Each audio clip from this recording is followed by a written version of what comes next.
Welcome to another edition of the Chill Time. Chill Stream, not Chill Time. It's the Chill Stream. So, yeah, welcome to another edition, people. I hope everybody is here. Well, nobody's here yet. Hope we're all doing good. I am just going to share this out, and then, of course, I'm going to put out a link for maybe, hopefully, some people to come in on the panel and say hi or whatever and talk about whatever. Um, Maybe when we get a few people here, I'll share some things that are going on for Canadian Shield 3. Share some pages of, well, they're not done yet, but they are definitely, you know what? Not sure what they're definitely. They're definitely some. Hey, hello, Elk. How are you? I was going to share this over on Discord, but that doesn't want to work at the moment, coming up properly. So we won't do that. Um, but we will grab the link and we will put this in Cross Comics Warriors 2. And, oh, uh,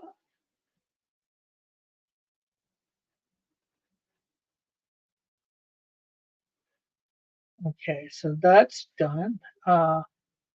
So how are you tonight, Elk? Unfortunately, I went and watched a little bit of Mike, but it was raining here, so that was really, I think, messing up the internet. It was going slow, especially for live stream. I'm not even sure how this is doing here. Am I buffering or anything? Can you hear me properly? Um, Again, I don't know a bunch of stuff that's going on. So, so I sent a link to Timothy.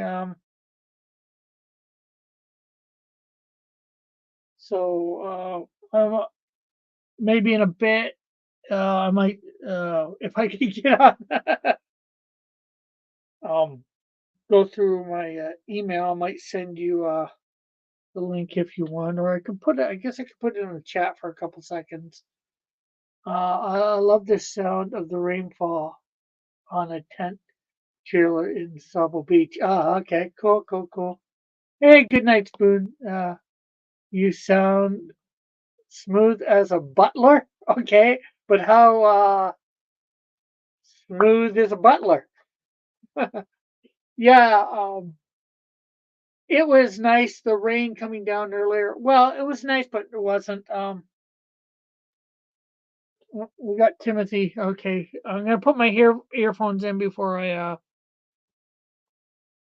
let you in, Tim.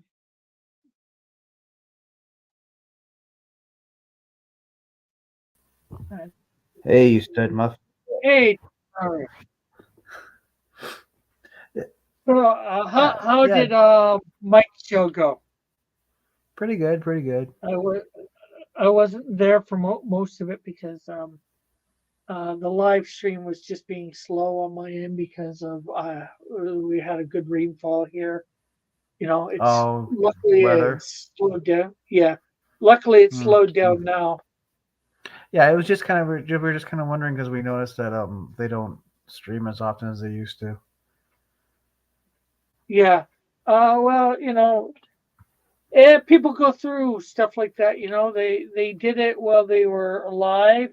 Had a thing. And now I guess life's just interrupting, so they decided not to as much. That's the Always. best I can get. Yeah, yeah, I get it. It went from like Chris was pushing people away to then Yeah, they weren't doing a panel show anymore. I guess. I mean, this is from observation. It went from he started yeah. pushing people away to not doing a panel show, but and not talking about comic books, but doing a retro gaming show. To all of a sudden nothing. Well, they might still do it. Maybe just life has gotten in the way. I don't know. Also, you. Unfortunately, I haven't been over there. My life's been up in turmoil the last week or so. Oh, So really? Oh, I thought you're pretty. You're pretty okay with maybe once where I you are get, now. yeah, but even here, I like it here. I like the trailer, but it's not really what I want. Obviously, we want something Oh bigger. yeah, yeah, yeah. Apartment. I want a job. That I Oh can yeah, have all my yeah, crap in that I've got in storage.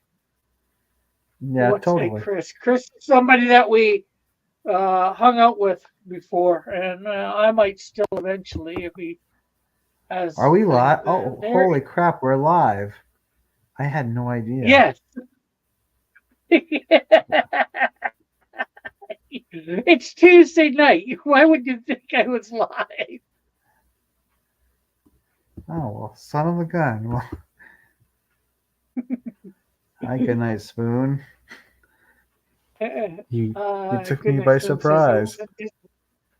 I was anticipating a misreading of Butler. Okay. Um, we have Elk here. Elk the hunter. Hey, Elk. Hey, Hello. Elk. How are you? You get Pretty good. I was just watching Mike's show. Oh yeah. I'm not sure if he got my comment. Oh, what was it? Disney is dead. MCU at the end. Yeah, I got it. I got it. I had a different Good night, opinion. Spoon says. Good night, Spoon says. Hi, Tom. Oh hey, I think that's hey. right at you, Tim. Oh, okay. Uh, I don't really have Just anything to say because of back to that me right now. last night messing up your name at one point. Yes, yes. But what were you saying about the Elks comment from earlier on Chris's show? Oh, not Chris's, Mike's show. I know the MCU is crap right now, but I'm still gonna watch Wolverine and Yeah, I'm gonna watch Wolverine and Wolverine Deadpool. and Deadpool. Yeah, Yep. Deadpool Yeah. Noir. However you want to put it. Deadpool and Wolverine. Yeah. Yeah, And hello, Mike. How are you doing? Thanks for hitting the like and share. he Actually, is I the was Marvel talking about Jesus after all, according to the movie. who, Wolverine or Deadpool? Deadpool. That's a line. That's a line that Deadpool says. Yeah, well, that's from the trailer that they recently released, right? Yeah. Well, he's supposed to be breaking the fourth wall, so that's kind of the thing. Yeah. Yeah, they're planning on ruining the comic book Witchblade. So it's drawn by I mean, I think it's written by that one lady that made that awful Mom comic book. Okay. You heard about that one, right? Probably, but I can't think of it off the top of my head. She gets her power from her period. She swings around on. Oh, no, that's Whoopi. Whoopi did that. I think that was Whoopi going through menopause. She got her. No, power. no. She wrote it. This one lady, she wrote, and it was an awful comic book. Yeah, Whoopi wrote something similar to it, I think. Oh, okay. But yeah, Just, either way, actually, it's an awful book. Drums. You're talking about drums by saying hi to drums. But good night, Spoon says, but hello to Tom as well. Goldberg. Yeah, Whoopi. Well, I guess there's two comic books that are one about some woman getting her powers or getting her superpowers by getting her period, and then which is almost what the X-Men have because from the girls really because puberty, right? Yeah. Hey, good night, Spoon. Read the sarcasm in that statement I just typed in the chat. No cushion, of course, Goldberg. And then And now we Goldberg, find out that Elk uses Intel.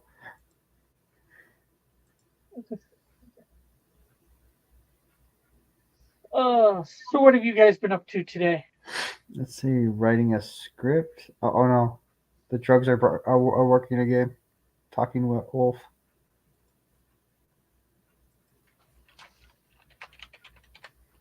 Yes, to talk, or the wolf to talk, or wolf mouth to work. Well, And we make know sure the mouth everybody's is hitting Wolf. the like button and sharing this out. You know, let's try and get a whole bunch of people in here. You know, let's try and get me up to 1,000 finally, and also that 3,000 watch hours, which I'm probably not even close to. Oh, your title card for this week says that it's your last stream from Chilliwack. Oh crap! I grabbed it from a couple weeks Uh-oh. ago. Uh-oh. Okay, that's changed. Or it should be anyways. Good Night Spoon saying, "Hi Tom, is a piece with a drum. A hi Tom is a piece with a drum set, Rick."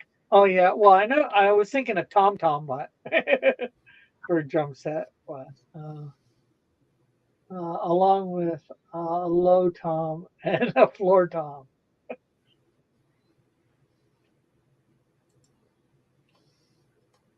Yeah, but I think that high tom is HIGH, not HI.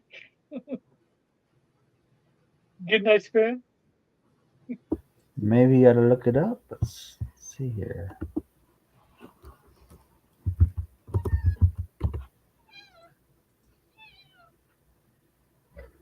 So I'm actually going to be in Hamilton probably on the 8th and 9th of What are you doing May. in Hamilton? Well, my dad's going to be going to Hamilton on the 8th. He's going to a concert, so I'm probably going to go with him for the day, and he's going to be coming back Thursday after the concert. So, Well, that's good. Uh, Are you going to visit your cousin while you're there, or? yeah, I'll probably stay with her overnight. Maybe do a couple other things. I'm thinking of grabbing my computer, bring up here, but I'm not sure because I like it up here, but there is not a lot of work up here, so I just not sure. And I can go back to my cousins, but I don't really want to go back to my cousins. It's catch-22. What to do. I'm thinking of applying for the Y in Hamilton to stay there because that's only just under $500, for a small room a month. Did you talk to Do social that. services at all about getting an No, income? not yet.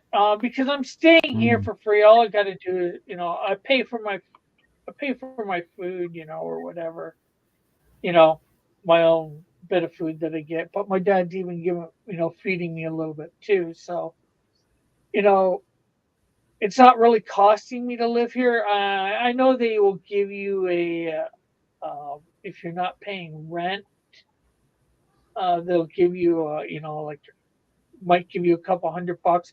But because I'm even living up, quote unquote, on my dad or with my dad's property, they might not even give me anything. Are you typing like food stamps and such? Well, not quite food stamps. We don't have food stamps here. Oh, that sucks. You might just find if you had some income, then you could make some choices about moving to somewhere else if you already had an established income of some sort. And you might find just magically you get along with your dad a bit better if you shot him some rent too.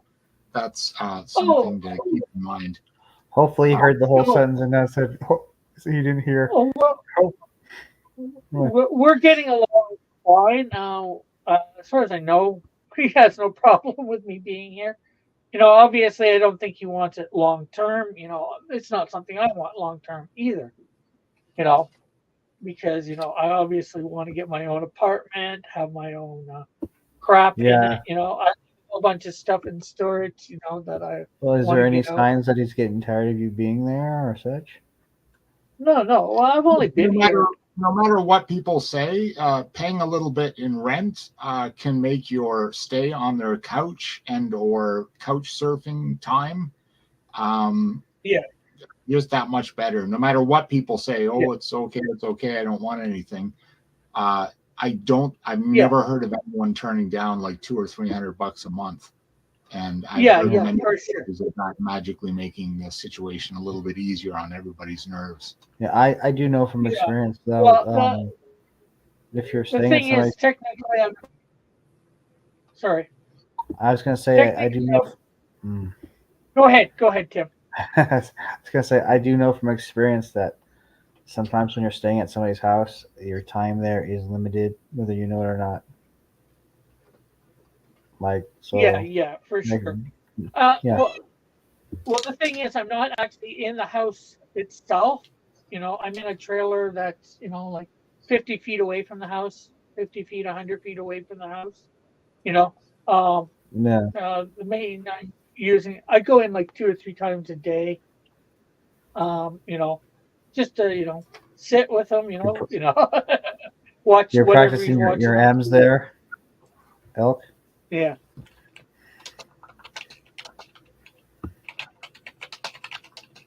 And Mike says, I think you were 2 comics.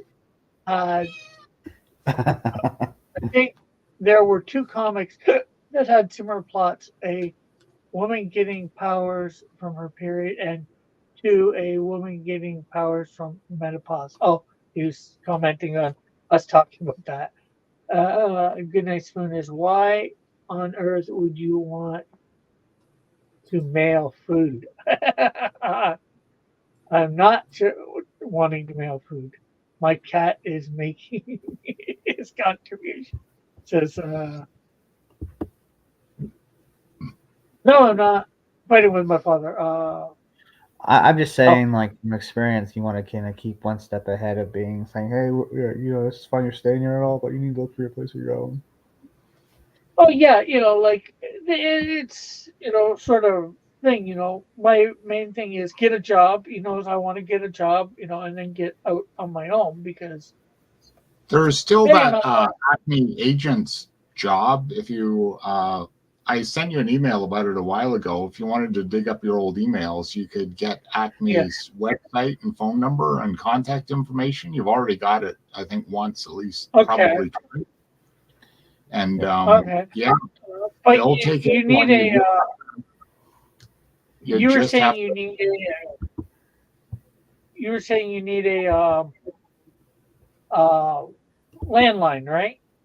Yeah, you can string one out your window. I work on my back porch in the summertime. I set up outside. Just string a phone jack through get a jack underneath the window near your camper, or it doesn't even have to be near your camper. You can buy like 100-meter cable of phone jack and just run it from the house into your tent trailer. It's all very achievable. It's all quite doable. You can do it if you need to. It's also tax-free. It's $15 an hour tax-free. So it's kind of like making 17 or $18 an hour. There you go. Hello, Mallet. How are you doing? It's been a while. Where are you going next? I'm not sure completely. I'm either gonna hopefully either get a job up here somewhere for the summer, and then maybe go back to Hamilton, making it easier because I have a job. Had a job over the summer, or hopefully maybe get a job around here. That's permanent, maybe in Owen Do you Sound. think if you stayed at the Y that they would be hiring? What was that? You think if you were staying at the YMCA that they would be hiring, or you could get a job there? It's possible. It's hard to say. Depends on whether they got anything available.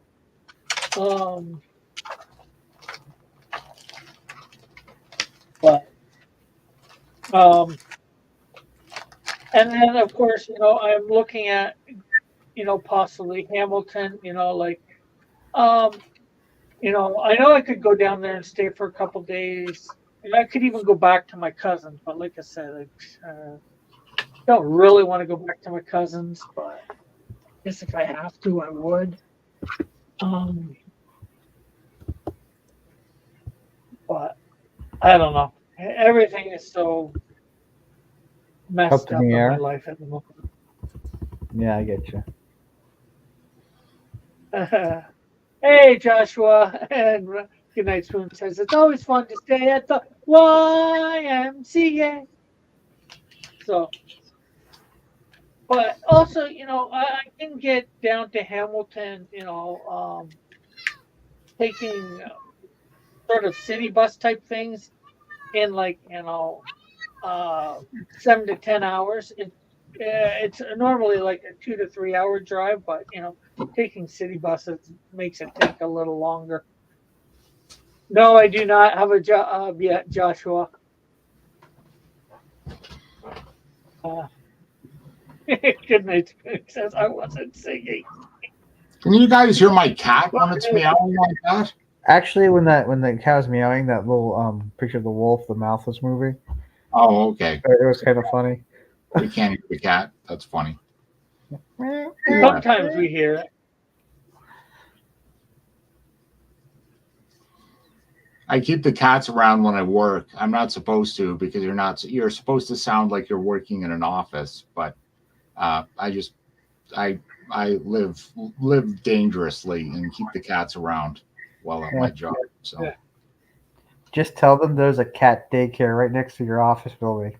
yeah, exactly. It's a mouse replacement or mouse removal system that we're employing at the office that we're keeping around. Yeah. Yeah. So that's the ticket. Yeah, it's not a real cat. It's a simulated cat. Yeah. It's to make the mice think there's a cat. I'm sorry, I'm a Just puss magnet. yeah.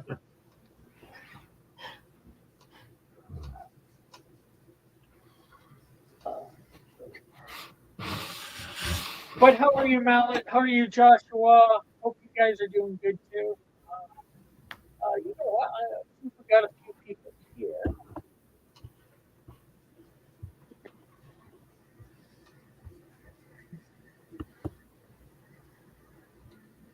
Stuff that.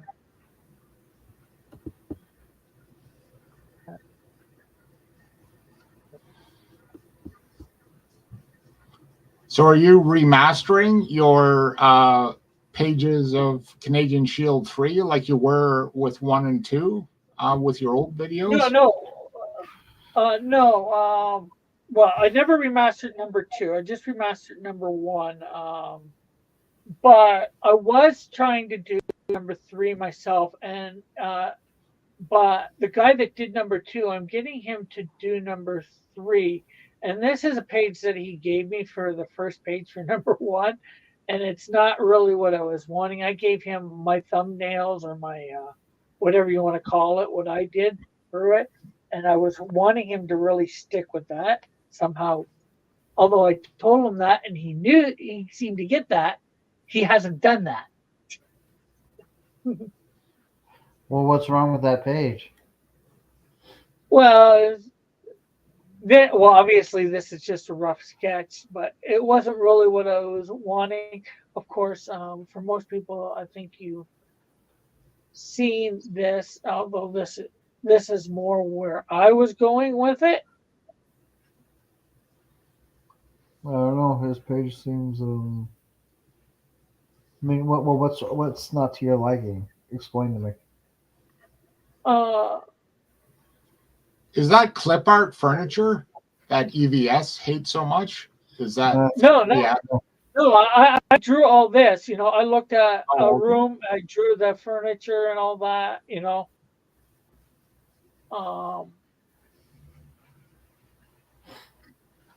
It's based on.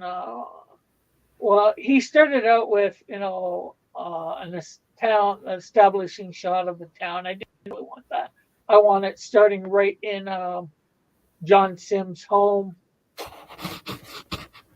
Well, shouldn't you have an establishing shot? Well, the establishing shot for me is the living room, showing the whole living room with them in. You Hmm. know, What do you think, El? I like the establishing shot of the town, and then the sort of the classic movie makers camera angles. You show Right. every shoulder looking from the speaker to the person spoken to, then a facial reaction shot of the speaker, then a reaction shot of the person being spoken to. Yeah. I think that's like classic storytelling, like you Indeed. learn in movie class.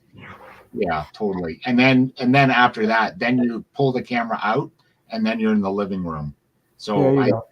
I think I think your artist nailed it, to be honest. Yep. yeah, it wasn't what I was wanting myself, but you know, Yeah. Can reconsider it. but That's all I'm he saying. did go, yeah, but you know, like then I, you know, like I do the sort of, as you were saying, the close up of the people talking or whatever, the face, you know, just with a little bit of the tear, you know, that the one guy is in, you know, showing the room at different angles as they speak, you know, and he did a lot of close up stuff and them standing, and you know, I was wanting them sitting on the couch and chair, you know, and then the kitchen here is a little too close to thing, you know. I had given him the layout of the house too, so maybe you don't always know what's best for. Well, that's for sure. I don't always know what's best. Uh, but then here's went and redid it based on a little bit of what I said and showed, you know. So here's the first page. Oh no, that's page 2. Page 1. So what is it from film class? You always want to be portraying the stakes, and you do that through showing the emotions of the characters. It's not the plot points that you're trying to drive home, like I think most authors when they first start are tempted. They just want to nail the plot points and how great and funky their universe is.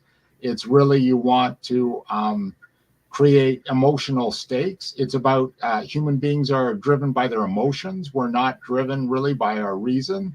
So you want to see the emotions of the people that are talking and the emotional stakes for each individual character in a scene, and then their ability or inability to communicate those stakes. So it's about depicting, sort of art is about depicting the emotions of the humans involved in a way that describes their character. It's not about plot points. That's what you learn at film school, or what you learn at Film Appreciation 101. Or question, if I may. Did you read Melvin 1 and 2? Yeah, I did. Yep. And did I hit those or did I fail to? You usually did. Sometimes I went back and tried to, if I didn't understand something. It's been a while since I read them. To be honest, my memory at 55 now, holy crap. My memory is not what it used to be when I was in my 20s. But no, definitely you were showing emotion through the characters, and you weren't ham-fisting like the plot points of the journey from like this star to this planet and to the next planet. You weren't hammering them home. You were revealing sort of the emotions of the characters through their conversation and through the way they communicated, and then that made the action important or not important, or gave importance to the action. And that, I could tell that's what you were going for. And sometimes I understood it, sometimes I didn't, but that's me. I'm old, and and I don't always understand everything. So there you go. All right. Yeah. So here is how the redone page 1. And I actually messed up in giving him notes. I thought page 2. Oops. I'll have to go back and say something to him after. The faces are pretty good. I like how Canadian Shield's got a real personality in his face there in the center panel. Yes, definitely. That's a good one. Yeah. And that's Is he a Mohawk? Is he some kind of northern Ojibwe or something? No, he's a Mohawk. He's from this area. Mohawk Indian? Well, I should say not this area. He's from the Hamilton area. Yeah. No, he looks it. It's a good depiction. He's also supposed to be really tall, isn't Yeah, he's like 7 he's 8 feet foot tall. he? Yeah. 8 foot tall. But, Oh, you know, I figured he's been staying in this guy's house for a bit. It's a good way to have his mask off and you can see his face while talking to the guy, you know. So And since you're kind of living that way, you can really kind of put that into the story. Yeah. Yeah, it's really matching my life at the moment, isn't it? Indeed. Make Canadian Shield the vessel of your struggles and emotions. Just remember, how are you feeling in the turmoil that you're feeling right now, living in the trailer, and have that expressed through Canadian Shield. Because he's like a fish out of water too, right? He's like from 300 years ago. So he's not going to understand. 175, but yeah. And the thing is, I wrote this like 30 years ago. Oh, really? Oh, wow. So yeah, go back and put some of your emotions that you're feeling right now and put it into your art. Suffer for your art, literally. Yeah. Sounds like I should buy Melvin 1 and 2, says Goodnight. Oh yeah, you should. It's a fantastic book. So this is page 2. I'm not sure what exactly I got happening here. The major thing that he has to do is make Canadian Shield a lot bigger looking. He's got him too small looking, too ordinary size looking. In these, in my opinion, Elk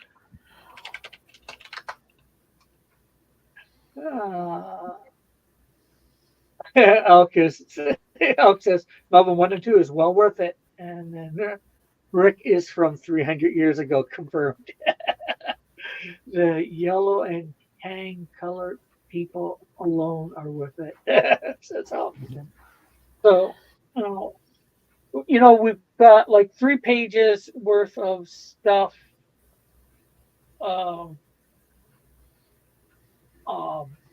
sketched out, at this point. So I'm going to show page 3 here too. He's got page 3 here. I think your artist is. So what I'm going to get into. I think he's doing an outstanding job. Oh yeah. Yeah. He's got a mixture of the panels, like he's making it interesting. It's like it's a different layout every page. And he's got, again, you want these like American shots, which are like from the waist up.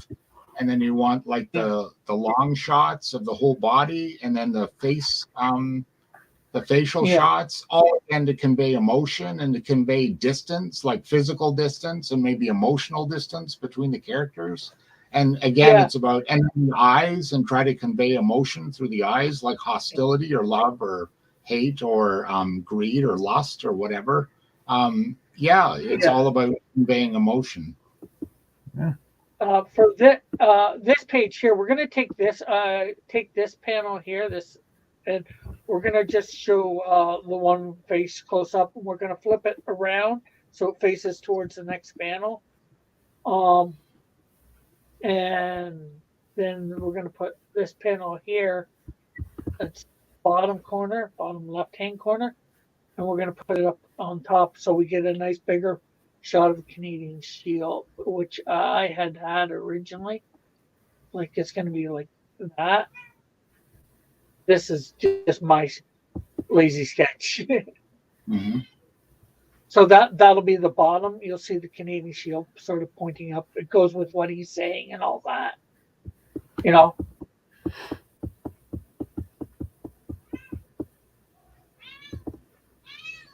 A little bit better, and so. And this is he drew up, I guess, separate the room, the living room for John Smith's, no, John Sims' living room. What year is this living room supposed to be?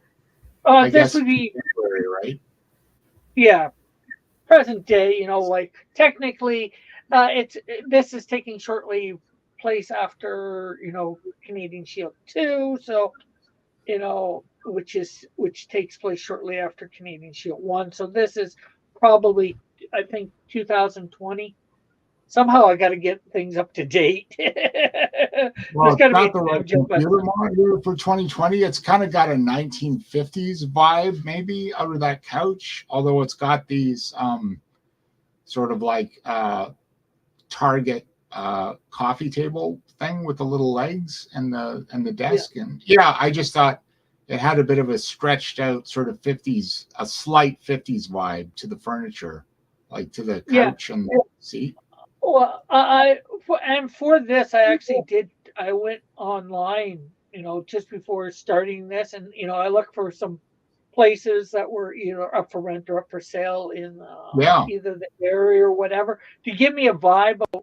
I wanted a vibe of what I wanted his John Sims place to look like, the layout and all that, and even, and I like the furniture that was in it. So it's like, okay, this is the layout and this is the furniture, Yeah, I like that. Because John Sims is probably, I don't know, he's a detective. He's probably in his 40s, I would guess. Maybe late 40s, maybe early 50s. I guess he could be early 40s. I know he has some seniority, and at one point he's going to get transferred to the Hamilton division. Near the time that Canadian Shield is almost at Hamilton. So because he ends up becoming a supporting cast, but you just more see him when they're on the phone talking, usually every So is he in the OPP? I guess he would be in the OPP. Because otherwise, how is he getting transferred to Hamilton? Because Hamilton has its own city force, so it would be like an OPP drop-off or something. Yeah, either that or he's gonna, transfer into the, the Hamilton Police Department. Like he's been working for the OPP for probably a couple decades. So, maybe they're looking for somebody for detective work in the, the Hamilton Police Department, and he decides to switch. I haven't figured out the whole details of how and why and all that. I'm a few issues away from doing it. That adds some nostalgia, or not really nostalgia, but like verisimilitude. Just get a photograph of like a Hamilton cop in their uniform. There's got to be someone that from the newscasts every night, just and make the uniform authentic and do them up. Oh yeah.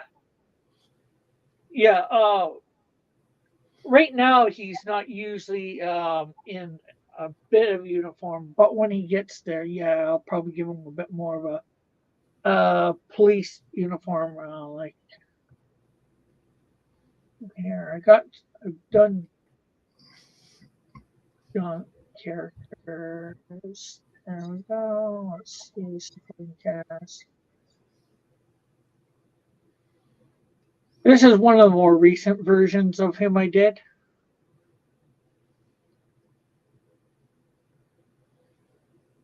Whose tablet is working out? I'm not sure what you mean. Good night, Spoon. And here's an original concept, that I came up, with. So I was trying to give that the beard a little bit of the salt and pepper type thing, Yeah. almost, almost Reed Richards, or uh, Doctor Strange type stuff, maybe. So I guess this makes him look a little younger, but he's got a little bit of professional. I guess what I'm not sure what OP. I tried to look all this stuff up too, about uniforms and stuff like that. It's like, did I look up OPP? I probably did because assuming Northern Ontario, small town or Yeah. village. Maybe up there. Yeah. No, that's probably because that's not what I typed.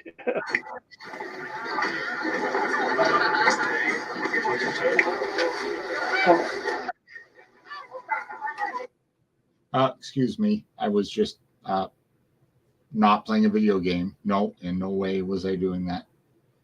no, not at all. We believe you completely.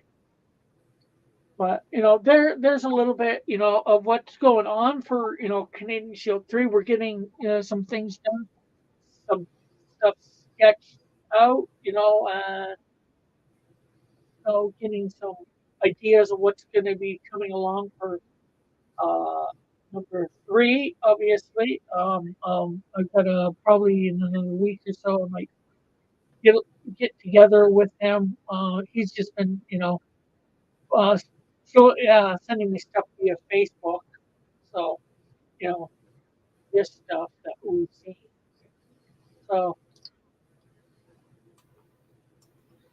Yeah, his pages look great. Like I take it as a shot at sort of what's the word? Like uh just learning and integrating new techniques into Canadian Shield and see it as like a yeah, growth spurt of new things yeah, I can put in my Canadian Shield from this new artist. Because the yeah. stuff Well, looks actually, he's not new. He did number 2. He was the artist on number 2. oh, did He he? was the main. Oh, okay. Yeah. Um, I did the coloring. I had to redo a few things for number 2 because he wasn't getting Toxico quite right, and Hmm. sometimes he didn't get Canadian Shield quite right. Hmm. Like the uniform or whatever, the Yeah. costume. So I had to, tweak some things here and there in it.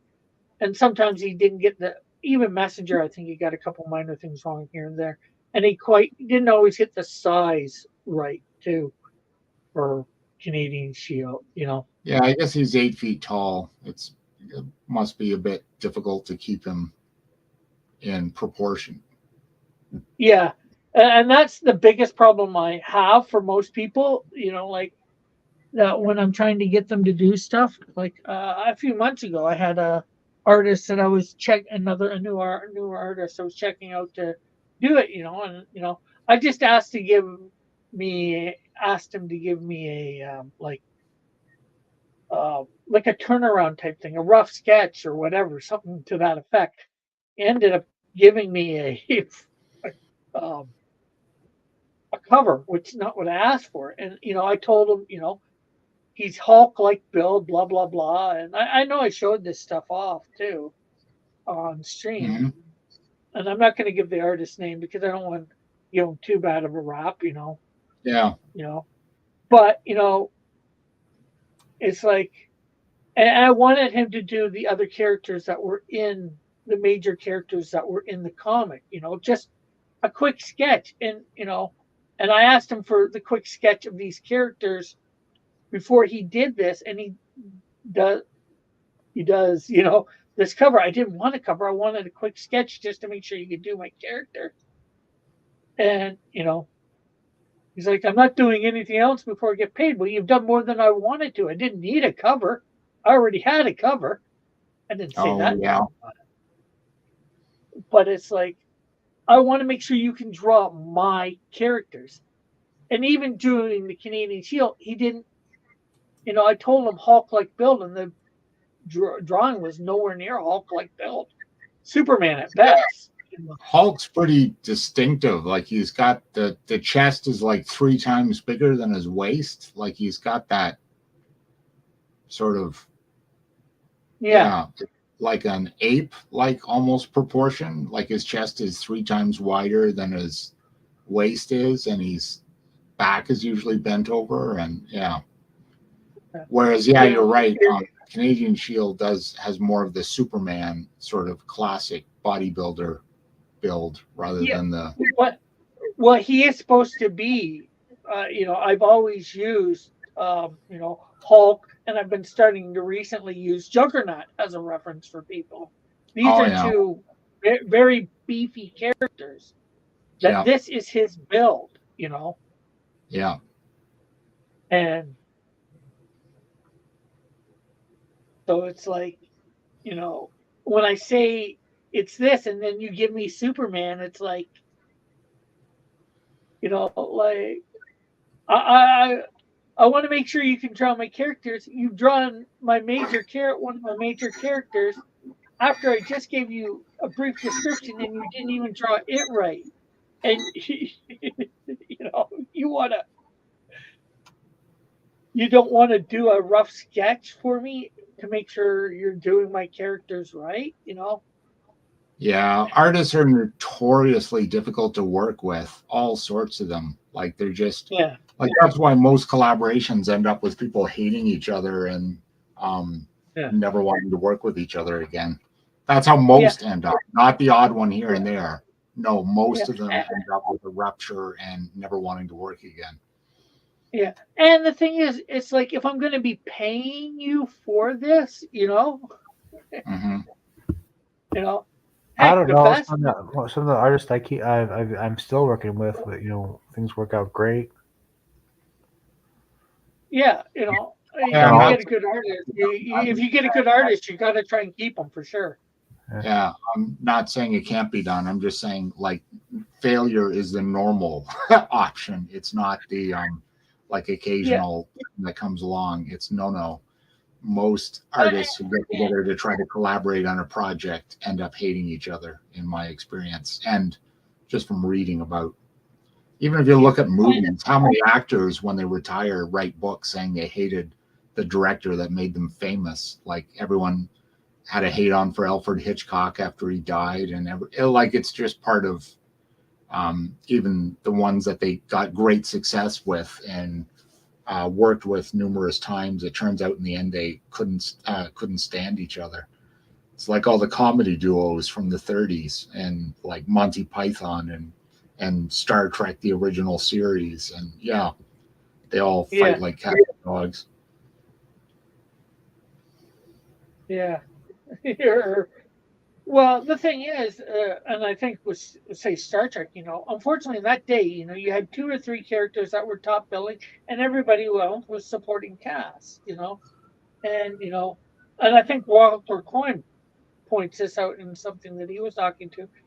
Shatner was the top billings. Shatner and Nimoy were the top bill, and everybody else were second or third fiddles, and that's the way it was back then. Yeah.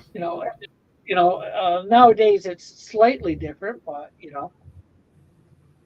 some people are a little less top, a little bit get more billing, like even with say the Next Generation, top billing of course was Picard, and then I think Riker and Data, and then everybody else really falls under there a little bit less. Yeah. It's like you got to So realize what's Canadian Shield gonna do in episode 3? Are you ready to release that yet, or are you keeping that secret?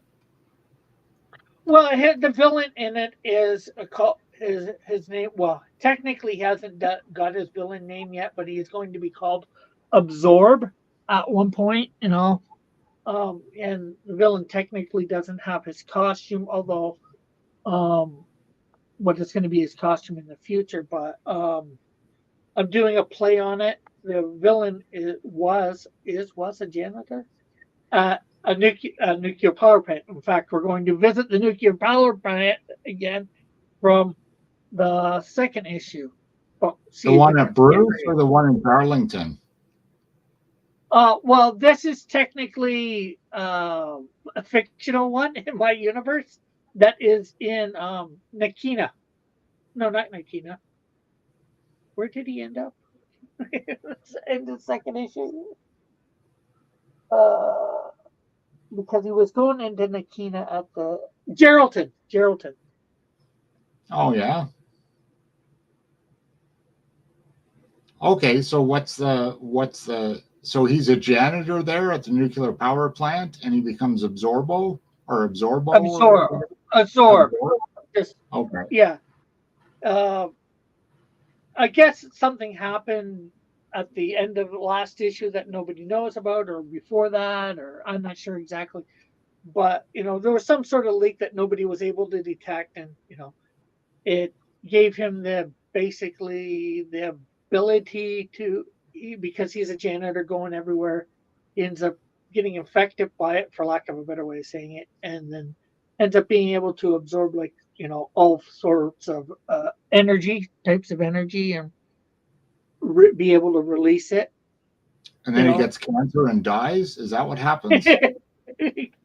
Well, I don't know about that, but It's not like The Boys or anything.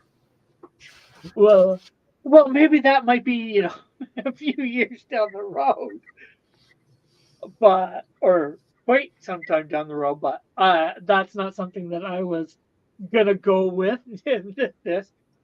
But basically, he's able to release it, be able to fly, and you know, like one of the first things that happens that gets him into trouble is he ends up getting in an argument with somebody who gets him pissed off, and that look he gives him. They talk about if looks could kill. Well, a look killed in his case because beams came out of his eyes, sort of like Superman, and just disintegrates the person. Oh, okay. And does he like it? Does he like being evil, or is he torn by being evil? Well, he was raised to be a thief, pickpocket. Like he was abandoned in early childhood, and he was raised by hobos. But he ends up saving somebody's life, and that's how he gets the job at the nuclear power plant. The guy in charge gives him a job because he's the guy that he saved, from something falling on him, if I remember my history of the character correctly. Oh, okay. So, but it's been a couple of years or whatever since that event, and everything's been going good, but and then he accidentally kills somebody. I guess he's sorry in a sense that he killed somebody, but he certainly doesn't want to go to jail. I think You know that's what a I mean? good human reaction. I think that's quite realistic or emotionally realistic. Like, holy shit, I killed someone, but I don't really want to take responsibility for it. I wish it didn't happen, but I don't want to take responsibility for my actions. I think that's a very human emotion. I'm not sure whether I don't think he shows too much of the remorse, but he's definitely like, hey, I'm not going to jail over this, So, he ends up winning a fight with Canadian Shield, and, he ends up getting away. I know I give a lot there. And eventually he'll come back into, at some point, I don't know when I'm going to have him come back into the comics, This first year and a half is, well, what I consider first year and a half, is about introducing a whole bunch of villains, throughout the different characters. Although there are going to be some repeat villains and all that, So how does Canadian Shield get to know this guy, Absorb? Well, the guy, kills somebody, right? As I said. Yeah. And, Messenger comes along, the angel, and says, hey, God's got a mission for you. And, transports him over to the power plant where the Absorb is, whose name is Larson Winters at this point. He hasn't taken, like I said, he hasn't taken on the name Absorb yet. And his janitor suit is going to look similar to what his suit will look like in the future. That's cool. I figure. So what do you think about that, Tim? That an angel comes along and tells Canadian Shield what to do. Is that a good thing, or? Oh, it's not just classic Greek storytelling where there'd be the mentor character or the character that teaches the hero what he needs to do, and then he either goes away or dies, leaving the main character to use what he learned. Yeah. No. I mean, classic Greek style storytelling. Yeah, sounds good. Indeed. Let's see. Good Night Spoon says episode 3 Canadian Shield watches people burn alive in a power plant and then goes back in time to watch it again. No, he didn't see the actual event of somebody get incinerated. You know, that was Evil Shield. Much later story idea. Well, I do plan on doing a evil version. I plan on doing my. Oh, if you have an evil version of Shield, he's got to be Laurentian Shield, the French one. That's got to be your evil one. Oui. Yeah, I guess He's got to be a Catholic, and he's got to be dropped from heaven onto like the Mohawk Reserve at Kanesatake, and they chase him away because they know he's French and evil and Catholic, and not a Protestant and English and a Mohawk like the Mohawks are. So yeah, no, totally. It's got to be a Laurentian Shield and like raised by Jesuits. Well, I wasn't gonna go that way myself. I was thinking that he's probably gonna be cloned. Somehow Canadian Shield is cloned. I'm not sure who's gonna do it, how these guys are gonna come. I want to do like my version of the Crime Syndicate, if you will. An evil Jesuit from Quebec City goes to clone him because they resent the fact that Canadians have Canadian Shield, and 60% of anything English Canada has, French Canada should also have. And so therefore he's there to steal Canadian Shield's powers and give at least 60% of them to Quebec, as is right and fair. And as he's named Canadian Lumberjack. But my shield from my Crime Syndicate, if you will, I was going to call Anti-Shield. And Canadian Shield has to team up with Space Tree to defeat the evil Shield. Since we haven't seen Space Tree since issue 1 where he threw him into space. He hasn't become Space Tree yet, too, remember. Good Night Spoon says, I read the script, Rick. I know what goes down. Good for you, Good Night Spoon. But, yeah, I have like 8 issues of Canadian Shield written. So, I know a little bit of things that are going to go on. The next issue 4 villain is going to be not quite as serious, even less serious than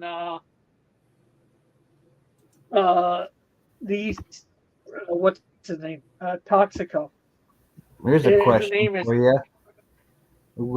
Will Space Tree and Canadian Shield put aside their differences and work together? I don't know. Rick, you can't clone Canadian Shield because you're watching X-Men 97. Why can't I have the Canadian Shield clone? Or technically, it wouldn't be Canadian. Well, I guess it would be Canadian. Oh, yeah. Has anyone watched episode 6 of X-Men 97? I haven't watched it yet. I believe I have. I know this. Actually, I should probably watch tonight. The Shogun miniseries is wrapping up. I watched episode 8 last week. Has 9 come out yet? I thought they came out Thursday evening. For me, I think it's Tuesdays. Oh, it could be. Let me just. Did you see the one where a very important character had died? Have you seen that one? Yeah, that's the last one I saw right at the end. That was so sad. I was like, no. Why? There's 9 and 10. Somehow I missed 2 weeks worth of Shogun. Unless this is the 2024 series. No, I'll acquire those right now in a completely legal fashion and watch them Yes. tomorrow morning. Yes. I know nothing. Your secret's Yeah. safe with me, sir. Oh yeah, I didn't know I had 2 episodes of Shogun to watch. Yeah, no, that death scene was that was mind blowing. I was not expecting that. And the funny thing is almost the whole rest of the episode, I remembered character by character from the 77 or 78 show. And then, but I did not remember that one scene. I think that's because I was like a prepubescent little schmo at the time. So I wouldn't have even understood. Did they even kill her off in the miniseries, or did they change that? I don't remember. I don't remember that happening to her. So maybe they didn't even... maybe it never even happened in the original because I don't remember it, but I was just thinking, well, I was like a preteen then, and I wouldn't have even realized the tension between John Blackthorne and that character. Like it would have gone over my head at that point. Whatever happened to her husband? Because she basically told him that she didn't really want anything to do with him, and then she kind of just left him there to cry. Like, did he kill himself, or did he just kind of? No, he's still there. He's kind of I think that was part of the problem, was he was still there, and the subtext was that the husband actually loved her. That was why he was so angry and even violent towards her, was because of an underlying love. Right. He resented that that she loved John Blackthorne. Yeah, because he did go to I can never say his name right. The Japanese lord that they serve, and said Toranaga. Yeah. Yeah, I always feel like I'm saying his name wrong, and asked permission to cut his head off. I mean, that's not like unless you really hate somebody, you don't.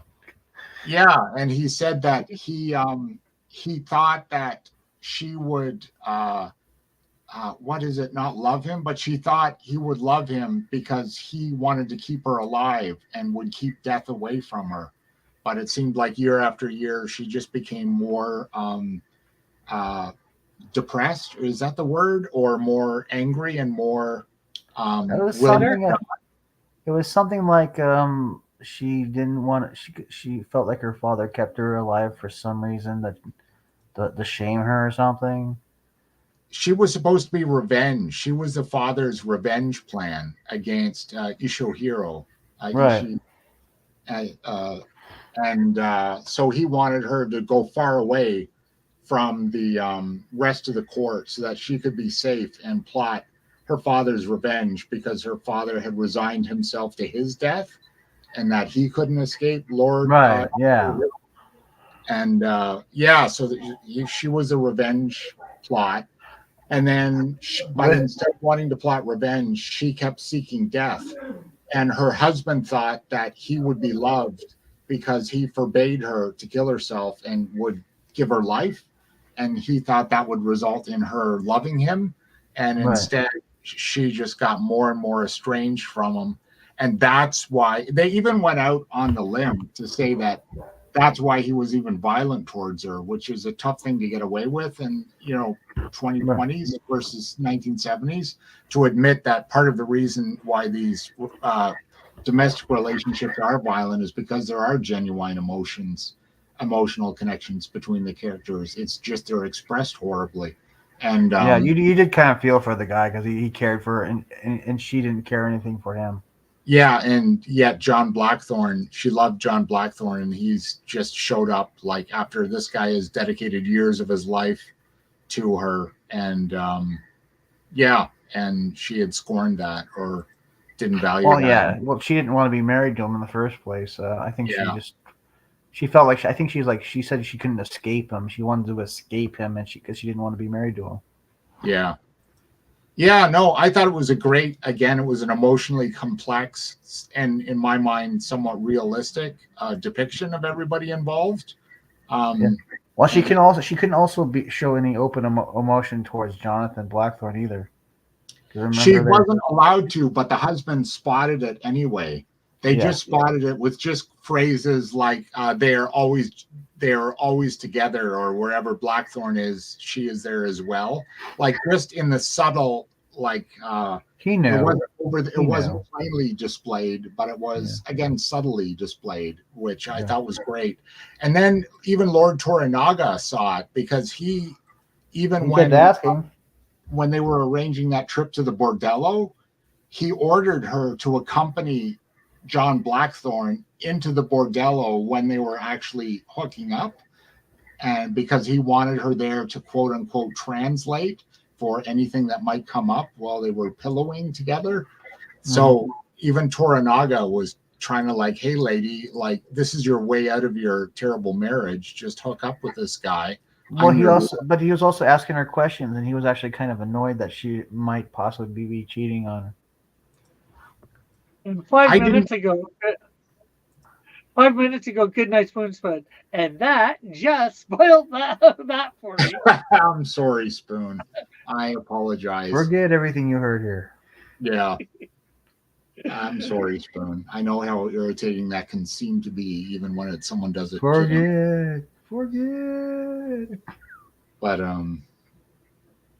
But yeah, that's the thing is I love discussing shows, but when I discuss them, there's like a certain time you can discuss them, right? That's when everybody's watching them and everybody's wants to discuss them then, as opposed to like 5 years later, people aren't, oh yeah, what was Well, we don't have network programming anymore, so people they can watch them anytime they want. Yeah. Unless they take them off. Yeah. But yeah, no, I'm absolutely adoring the show. I love Shogun. I loved it when I was totally. And I loved it now. I love that whole fish out of water thing too with John, because like, he doesn't get any of that shit, and he kind of now sort of gets it now. But I also love his cojones, how he does occasionally, like he sees that the Japanese are to him in a way, and I think in any way, like homicidal, death crazed maniacs on one level, but he's still willing to take his chances and be willing to anger them and be willing to stand up for himself. Well, I mean, he is what he is. He's British. Yeah, exactly. Yeah, it's like you bloody foreigners are doing it all wrong, sort of thing.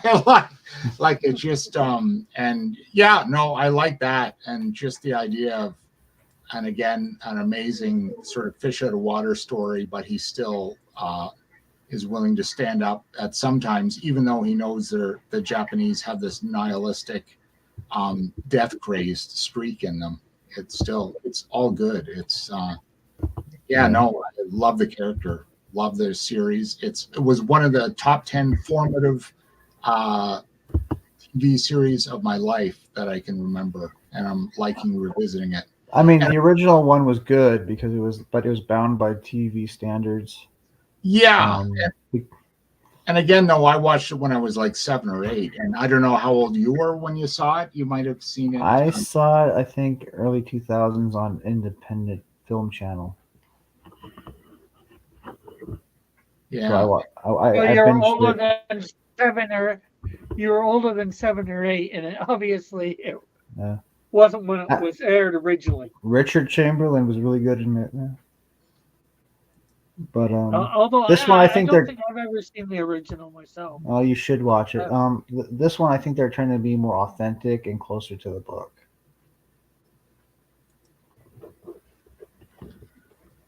They're also, like I said, still the episode got me. What I liked about the original was I always, even though I know, especially now that I'm older, a lot older, I realize that historical dramas are made for entertainment, and that the locations and places and things depicted in them are very rarely even anywhere close to the actual history or archaeology of the place. Yeah. But I nevertheless like the immersion. Like, I think the older, like, practical effects, even if they weren't true to the period, they gave you greater verisimilitude. They were more enticing because, they were sort of real buildings and real and real props, and if there is such a thing as a real prop, and sort of real looking. So yeah, I miss that, and I'm finding the CGI in this is just kind of a little off-putting in the modern Shogun, because again, CGI all kind of looks the same to me, and it just I'd rather see I somebody hadn't noticed the CG actually. than I'd see CGI of a castle. I'd rather have some prop, like some set decorator design a castle than a CGI artist. But but I'm loving it. I totally recommend it to anyone who's considering watching it or on the fence. Definitely, I'd watch it. How many seasons was the original? It wasn't a season. I think it was a mini series. Yeah, it was a mini series. I think it was about 6 nights or something like that. Yeah. 6 weeks long. I don't remember. Yeah, And this one might be a little bit longer. Well, maybe I will have to try and find it on the Great Wide Sea and. Yeah, I found episodes 8 and 9 and 10 I'm halfway on them. Well, I was more thinking the original, but and then watch watch the original and then watch. Oh, the episode when she was that one episode where she was so like she was by hell or high water, she was going to carry out her lord's wishes, and that was something. Yeah, that was intense. Like and her servants, all her servants that walked to the gate of the castle with her, and there again you get the both sides of the Japanese are crazy, death crazed nihilists / honorable, impressive gentlemen, all in that one scenario.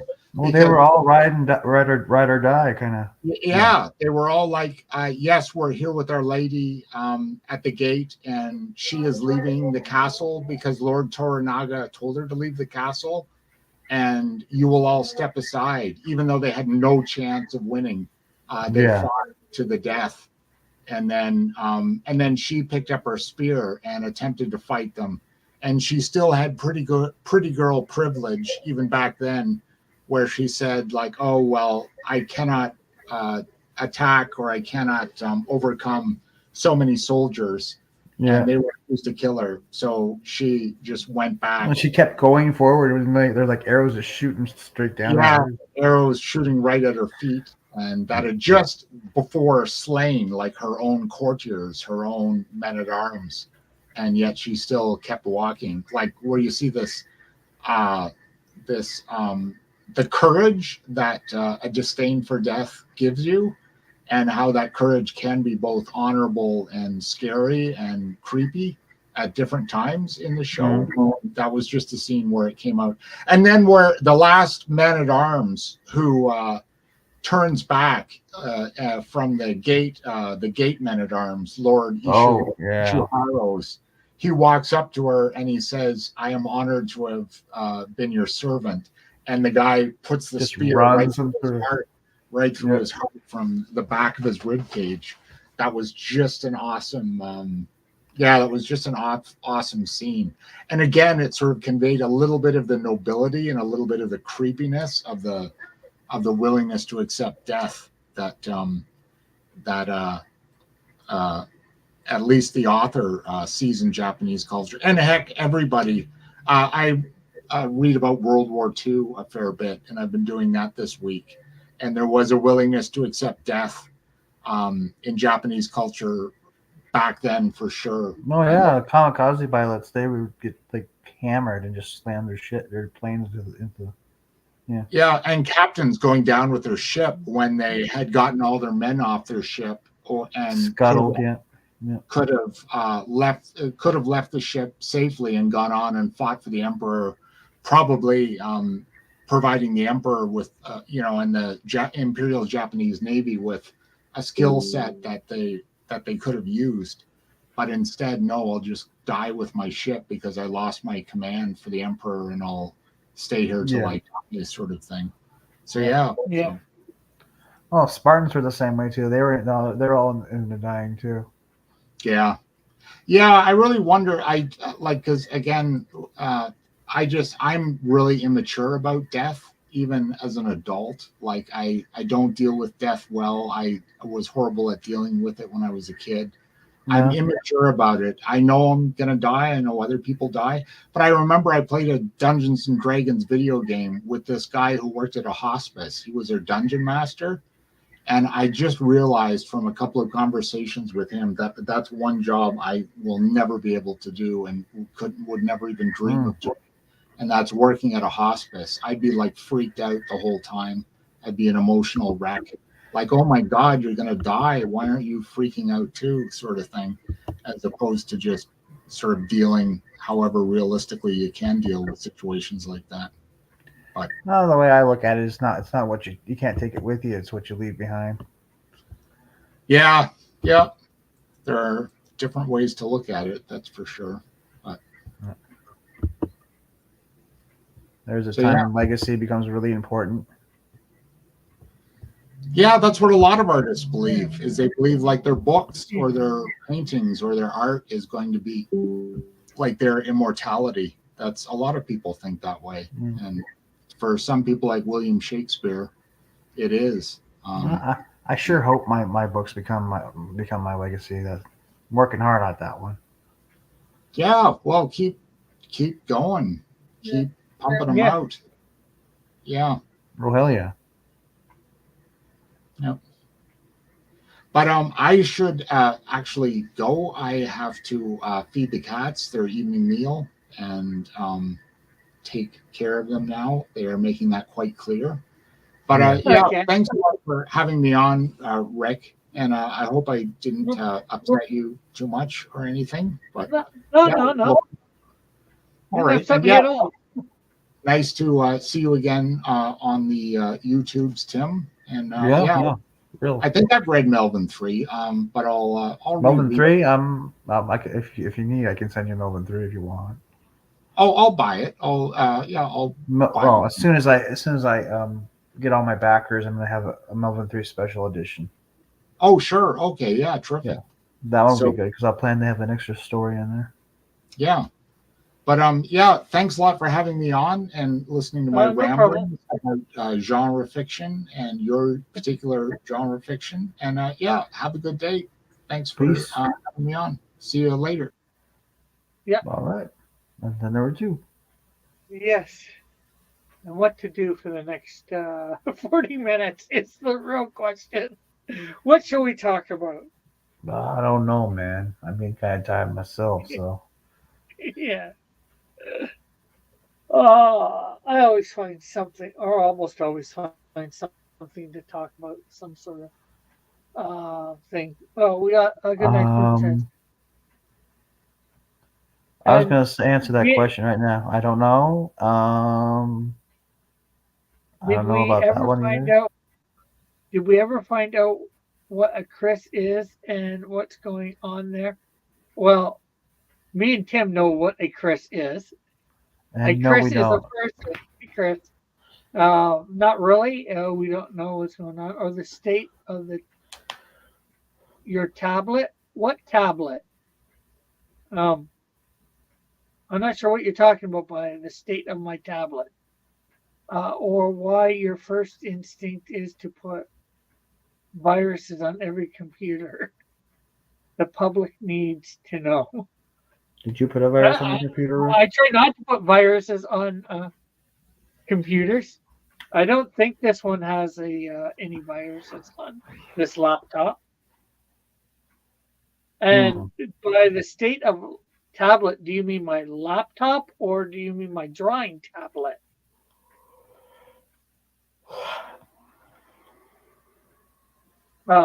Good night, Spoon, because I don't we know. do have He's still we deep have down.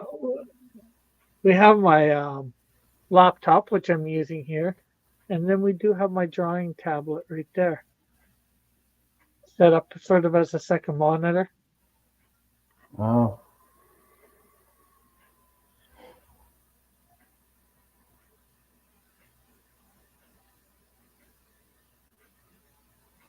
So I'm not sure exactly what Goodnight Spoon has been talking about Here's a tablet. question: Have you destroyed any more carpets lately?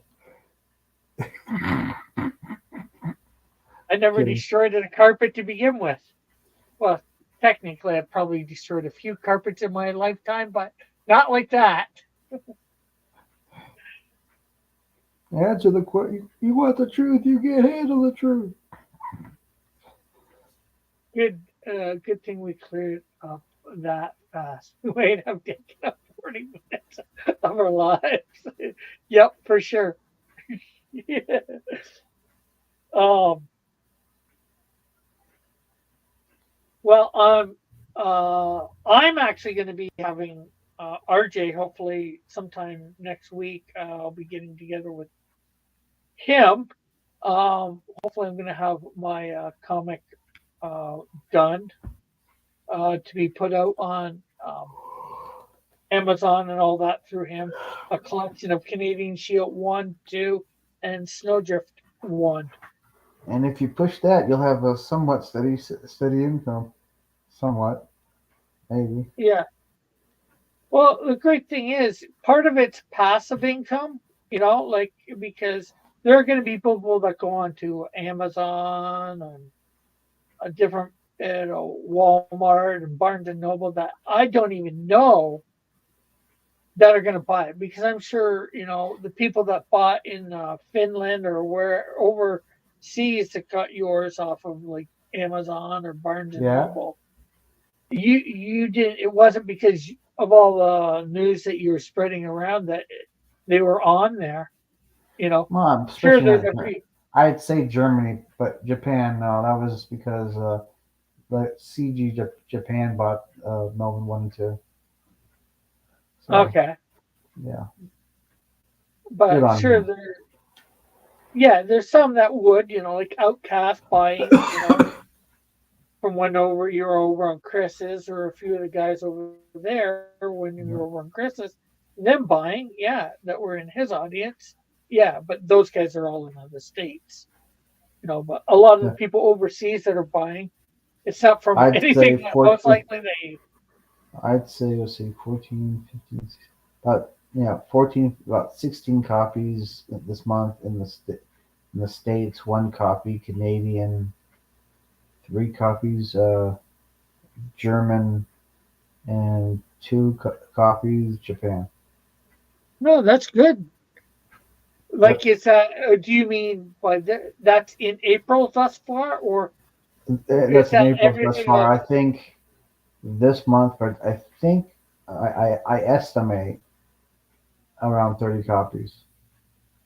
Oh, that's good. Definitely good. That. Hey, I hope the Canadian Shield does as good. And no offense, I hope it does better. Oh, okay, okay. Challenge accepted, player. But mine's going to be 3 in 1, and three different two different characters. Hopefully, it'll get people coming to my site, and even my thing. I'm gonna probably have to come up with some new ads for it too because um, Yeah. probably have to come up with something for my website or whatever or YouTube here because the one ad was coming in 2023, which didn't come. So You should have an ad like this I'm showing you via Twitter in your DMs. You should make an ad like that. let me open up Twitter.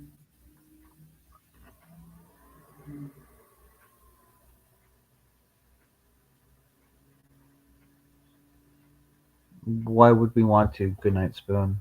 The Pledge of Allegiance is fine.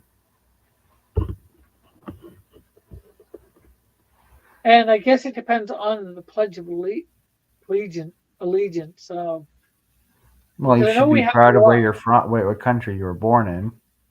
whether Yeah. whether it's good or bad. Yeah, well, I think there's a different Pledge of Allegiance here in Canada than there is. Yeah, well, you should be proud that you're Canadian. Yes, and definitely.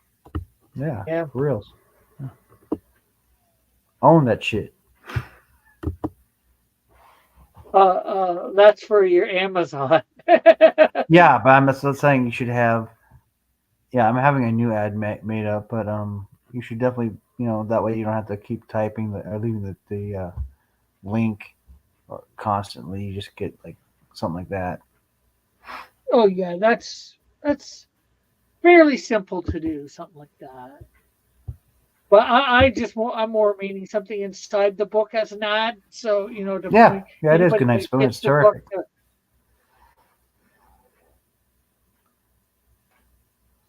Yes, yes. Goodbye, spleen. can we God just get bless America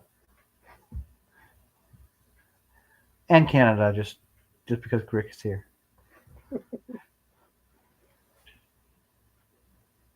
No, we need them to bless us, Canada and the States, for Exactly. sure. Because For reals, yo. oh, I got myself a pair of slippers for in the camper here. There you go. Your indoor shoes. Sort of. Yeah, here I will. Are they Deadpool ones? No, they're just. That's what's on the bottom. If you can read this, go away. Yeah. Yeah, sure. Let's examine one nation under God, because by ourselves we ain't doing that well. Because we're dumb. Let examine this line. One nation under God, Nope. indivisible. I forget the rest of it, but that's not our Pledge of Allegiance. Good night, spoon. Is it really that good of a night? And do we need a spoon? No. No, we don't.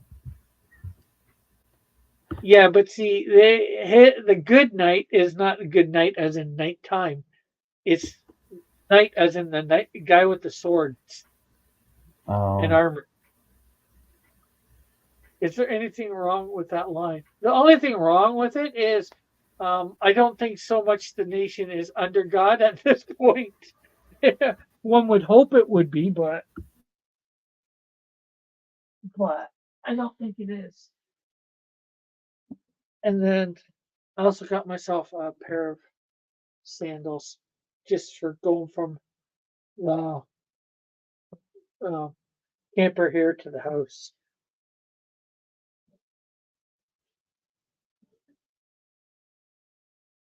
And I set myself up a little thing, a little blanket there to, for my bedroom area. Not that I really need it, but they bring my little heater that I have in there, and it keeps that air, warms that area up a little bit while I'm sleeping. So that's I'd say it's cool, but it's warm. psh. Oh, The whole reason is I don't want it to be cool. I want it to be warm. Goodnight Spoon says it's clearly divisible as it has been divided. Yes, but is it but it says delightful? indivisible. One nation under God. What's the rest of it? Indivisible. Blah blah blah. I forget. Well, that's of course the Pledge of Allegiance for the states. It's different for the thing. Uh, for ours, it's actually more to the Queen, with liberty and justice for all. Unfortunately, that's what it should be. It's not anymore. It doesn't seem, anyways, for the states. What is the Canadian Pledge of Allegiance? I should look that up. I'm not sure whether we. Canadian Pledge of Allegiance.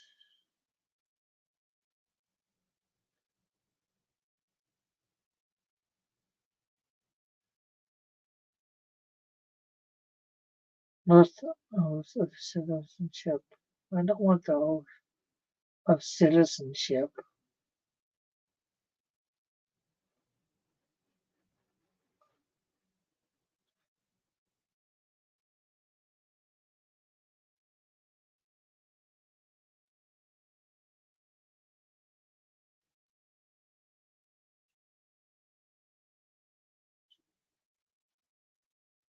Uh,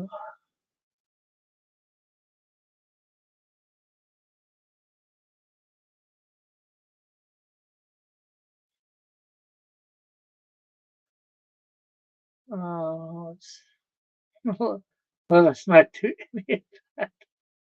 So you agree with it.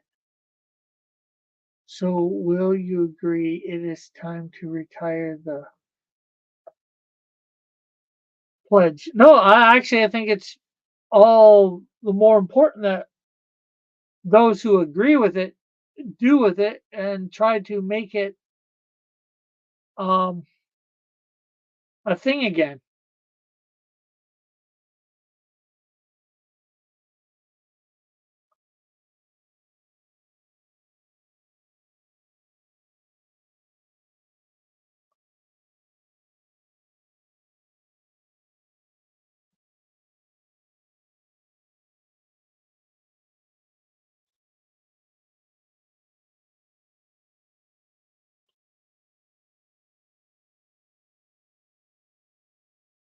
Let's see.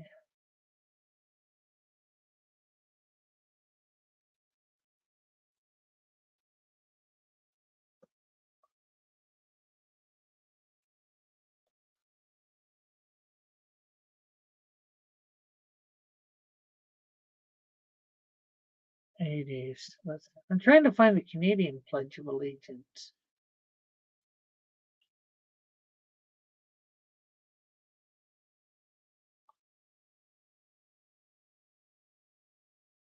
I will not leave any Jack Nicholson movies alone. Oh, let's get me off here. Let's get Tim back. Not that Tim's saying anything.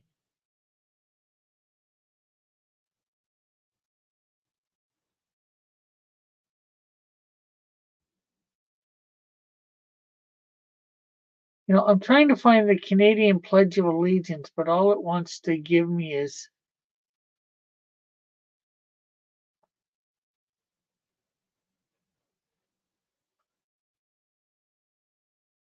the Oath of Allegiance.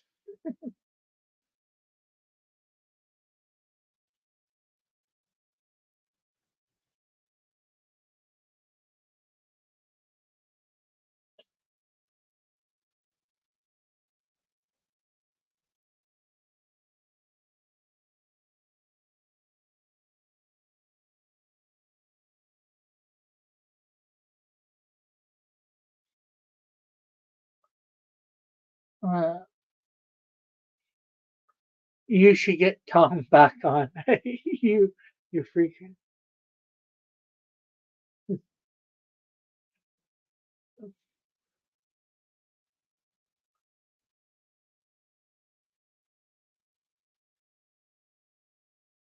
So what's up for you for the week, Goodnight Spoon? What do you got? What do you got cooking? What you got cooking?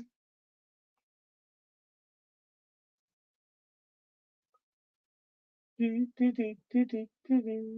know. Well, I know.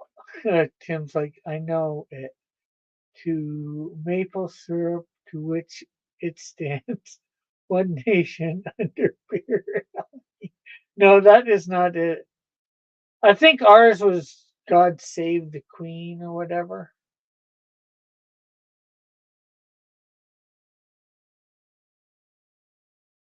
Uh,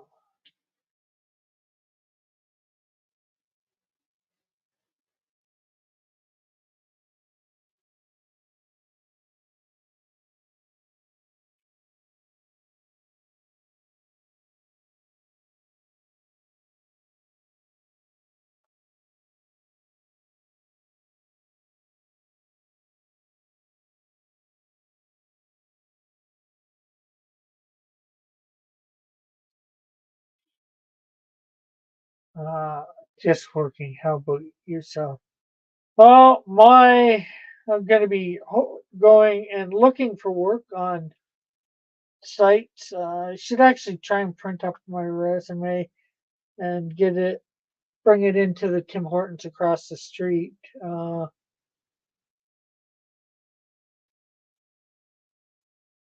And let's see, God Save the Queen. I'm not reading that. Um, and I'm gonna be writing out, going over Canadian Shield's comic. I'm writing out the what I've got in the script, so I can, and I'm gonna do it for Snowdrift too. What actually made it into the script, so me and Metal can go over it and alter it, like we did, but unfortunately, I did not get everything put in a PDF and saved or whatever, in a file and saved before I half lost my hard drive. Actually, that Because I freaking can. Tom is on the stream. Why is he typing? How is Metal? Metal's good. Metal's doing his show twice a week again, so that's good.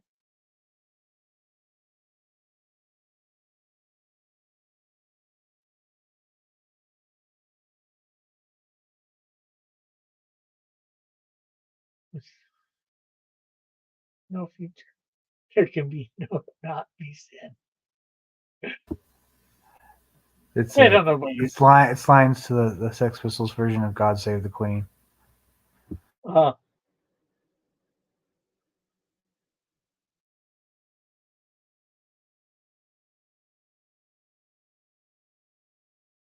good talk. I'm just So, saying, you want to know about metal? Ask him.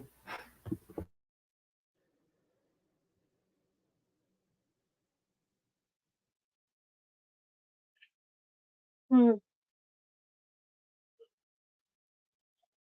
hmm.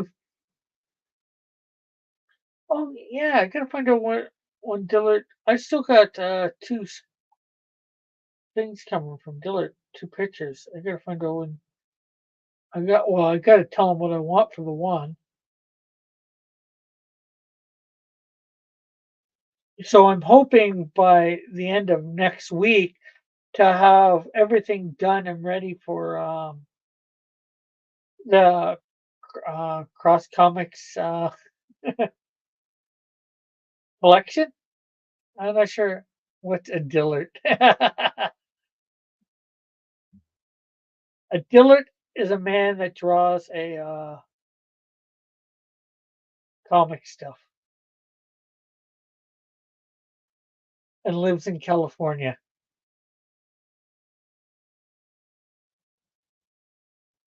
He is a very elusive prey.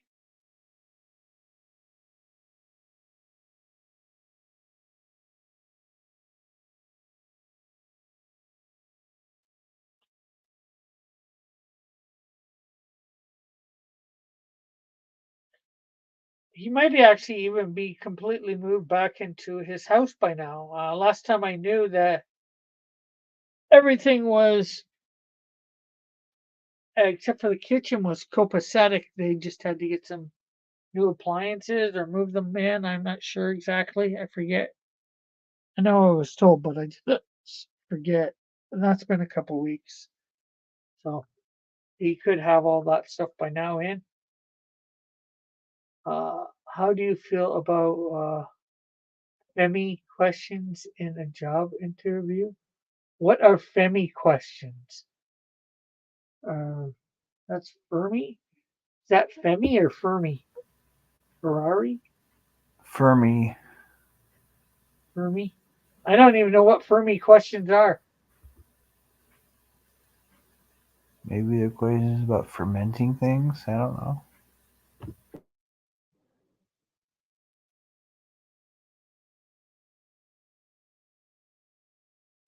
You'll have uh, apparently feminine questions. Okay, what are feminine questions? I guess. Oh, I know that one. That's any question that Goodnight Spoon would ask. I'm kidding. I'm kidding. That was a joke. The jokes here do not actually represent what I really think. Please don't take them seriously. Oh, of course, we're going to take them very seriously. That's what we do. We take jokes seriously.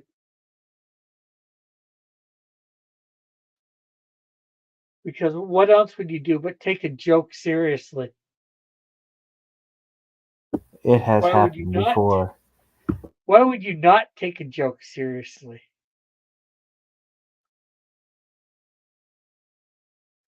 And there's the problem. Too many people do take jokes seriously when they're meant to be jokes. They're just mostly meant to be funny. Sometimes they are, Yeah, and sometimes yeah. they're not. But I have to second guess who I'm telling a joke to a lot of times now. if you had a stack of quarters as high as the Empire State Building, would that stack of quarters fit in a standard sized room? Would you throw buildings off a building made of quarters? Books don't exist as convention. Oh, I have to exist. Why would you? How do you explain the president we have now?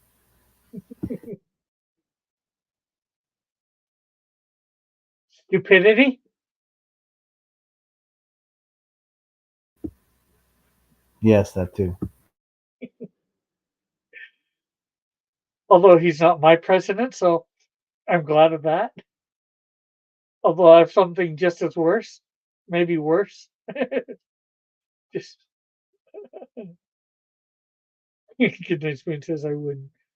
So if I that is a feminine question, that quarter thing. Of course, a stack of quarters the size of the Empire State Building would not fit in a standard sized room because the stack goes way bigger than that room. It goes too tall. It goes below it and above it. So, now if you unstack them and stack them to the same height of the room, maybe they might fit in.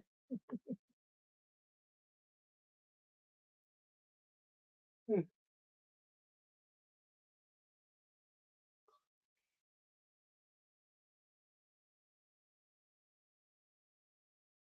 It's a Femi question. I don't know if it's a Femi question. Well, how am I supposed to know anything about these Femi questions in a job interview if you don't know what they are? To give me an example. You're the one bringing this stuff up. You don't know what you're talking about. Why are you bringing it up? I know we always bring up stuff that we don't know what the hell we're talking about a lot of times.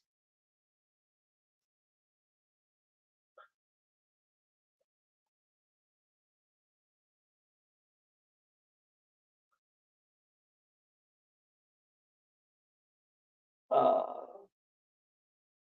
but we muddle through somehow because we're muddles. Are we muddles?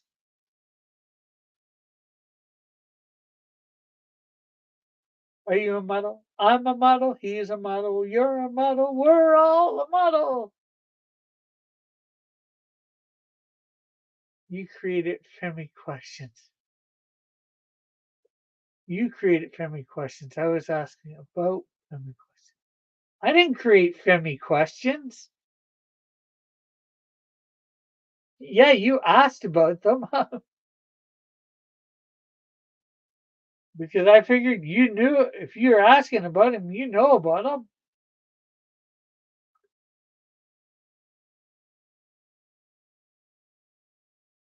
Oh,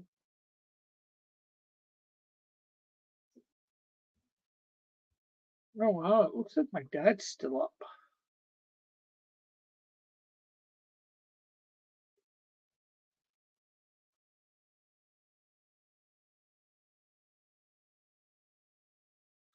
Hey, Suzanne, how are you?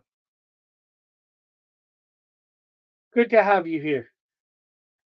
We're just we're chilling and not really talking about much because we don't know what to talk about. Because we're bored. Okay, and Goodnight Spoon puts a link. I'm not sure what that's to. Probably supposed to be a Femi question about a Femi question, but I have no idea. Tired, tired, buddy. Long day. Oh, well, I guess that's a good thing and a bad thing. But comics, son. Talk about comics. Well, we have definitely. Let me Google that for you. Femi questions.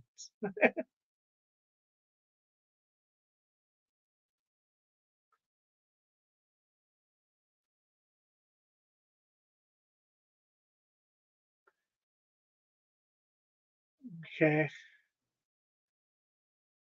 Well, we did talk about a little bit going on with Melvin. Not that there's a lot going on right now. We talked a little bit about and showed a little bit of stuff that was going on with Cross Comics.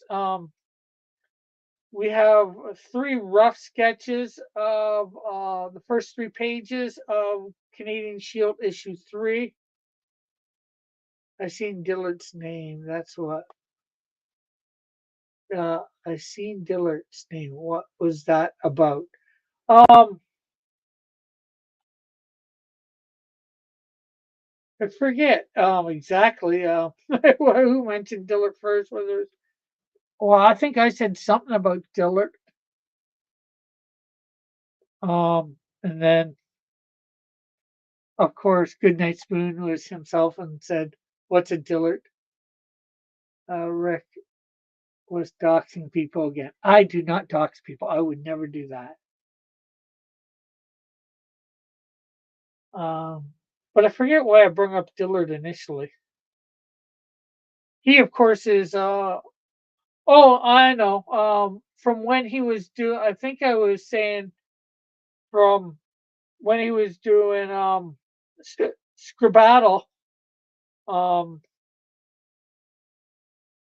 Although I never mentioned Scribbattle, but I got a few simple digital images that for him to do commissions. Got one of them. I think I've showed it off here. Uh, and I got 2 more that are coming, so I got to check on those, see what's going on with those. I'll probably get in a back in the next couple days when I see he has a off-air hangout. I might get in, see what's going on. You said he was delinquent. I wouldn't say I was saying he was delinquent. I gave him stuff for one. He hasn't gotten to me yet, but I'm not saying. And I still need to give him say what I want the third picture to be. So, uh, hell of an artist. Yes, he is. He is a great artist. He's doing the pencils for Snowdrift #2. Of course, he did pencils and inks for Snowdrift 1. Um, so hopefully I'll be able to keep him on as an artist for Snowdrift. Um, and then show you the pages. You're right. You said degenerate.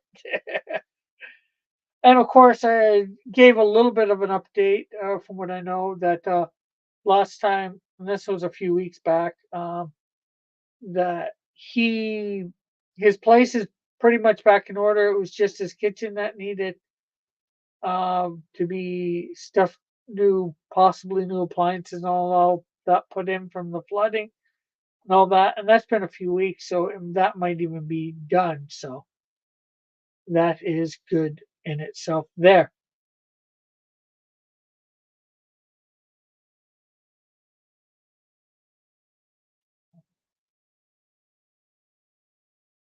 Oh, so yeah, so hopefully and Fly for those that know, Flyfox Pro will be inking Snowdrift too. And actually he'll be doing pencils and inks for the Flame #1 and Efren Crespo, the artist from Canadian Shield 2 is doing Canadian Shield 3 pencils and inks. And I will probably be doing the colors for all three.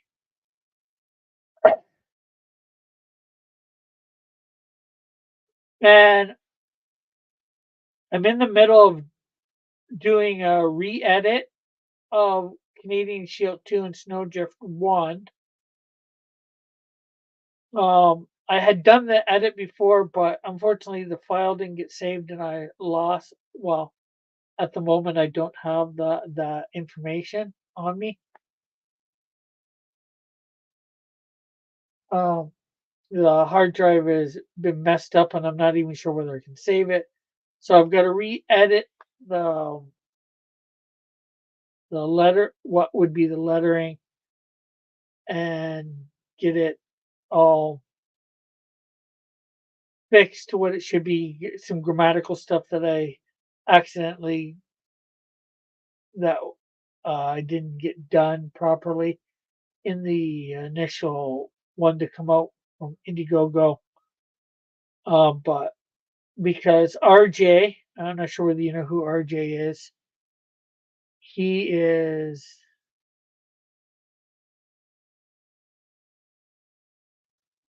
RJ Carter.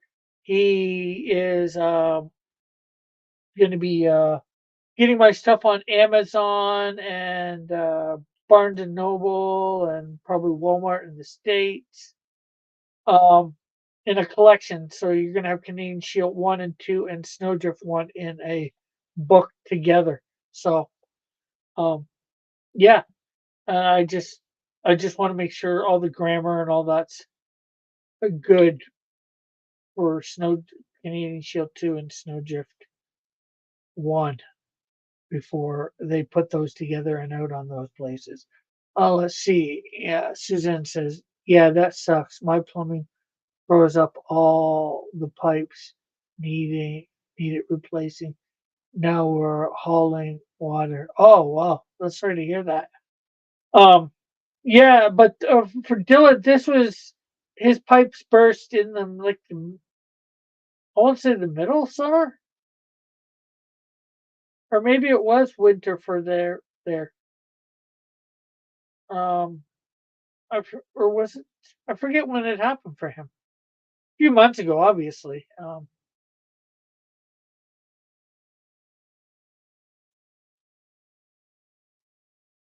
But it's not like it got that cold there, so I'm not sure whether it burst due to cold or what. How reason it burst? I forget. I know it was said, I believe. Good Night Spoon says, Rick, you can always talk about the transgender episode of TNG that I'm watching right now. And which episode would that be? I'm not sure which one that is. Good night, Spoon. And Susan says, "Good night, Spoon." Yeah, no thanks. I'll split if it stuff starts. Yeah, yeah. I'm surprised. You're surprised. Future response to your revelation. Maybe we can swap old army stories instead.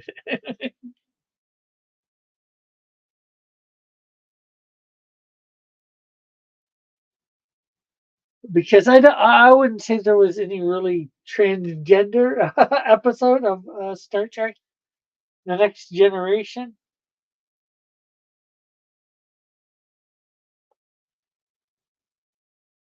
Oh yeah. You're more likely to find that in Discovery, and even they don't really go into that. Okay, Rick, I stopped by for a like and a comment. I'm off to bed. Have a great stream. Well, thank you. Well, I'm going to be done in about 5 minutes. So, but thanks for uh, coming by. Riker falls in love with a gender neutral alien that gets Sergi to stop being a woman.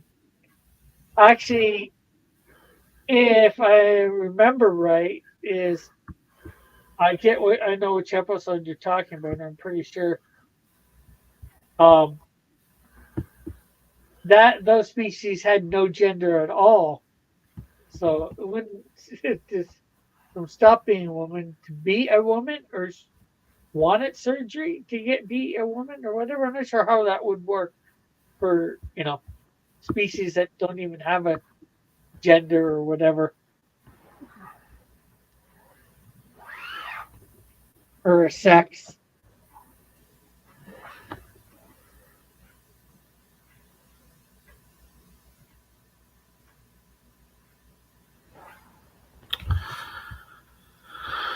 But Well, yeah, Rip, I'm about to go crash. So okay. Well, thanks for coming by. Anything you want to promote before you take off? yes, Melvin 1 and 2 special editions on Barnes and Noble, Walmart, and Amazon. Check it out. Hold on, before I go.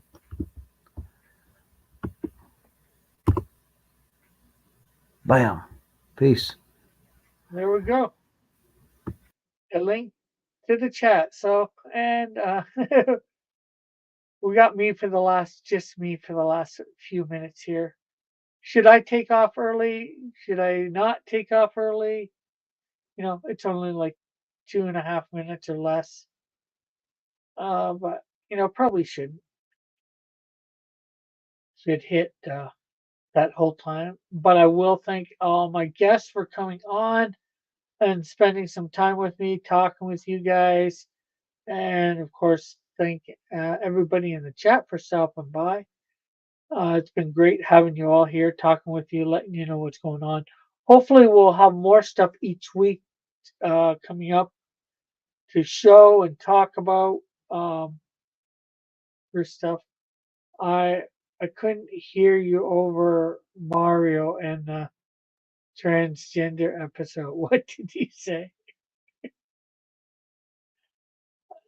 I wouldn't call that episode transgender because it's more accurately no gender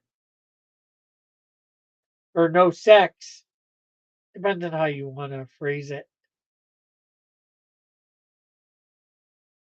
The species or the aliens have no sex, whatever. I don't know how they reproduce actually at that point, but I think it's explained. I think there was two similar. There was one with no gender, and I'm not sure. I think it would have been.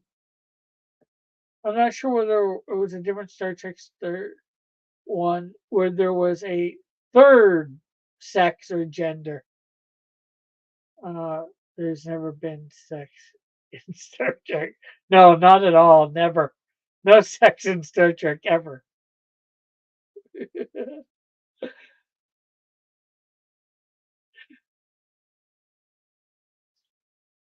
So yeah, we're coming down to less than a minute. You might be thinking about the binars. No, I'm not thinking about the binars. Um,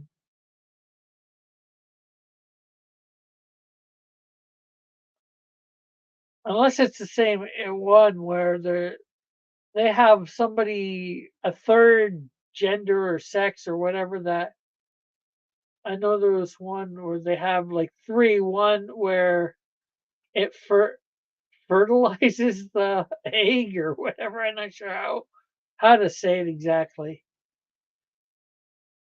Well, maybe in the parodies you mentioned.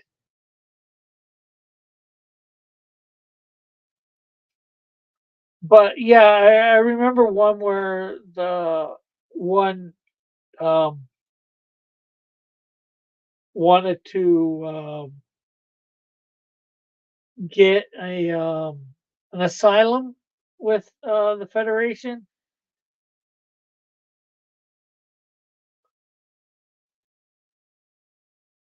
Orville, maybe. No, I think it was all TNG. I'll find out probably in the next couple months. I've been watching a channel lately that says it's taking a deeper look into the episodes, but it goes over it in like 10, 15 minutes, the whole episode, and says some of the stuff that went on. So, and says some stuff about it, makes some commentary on it.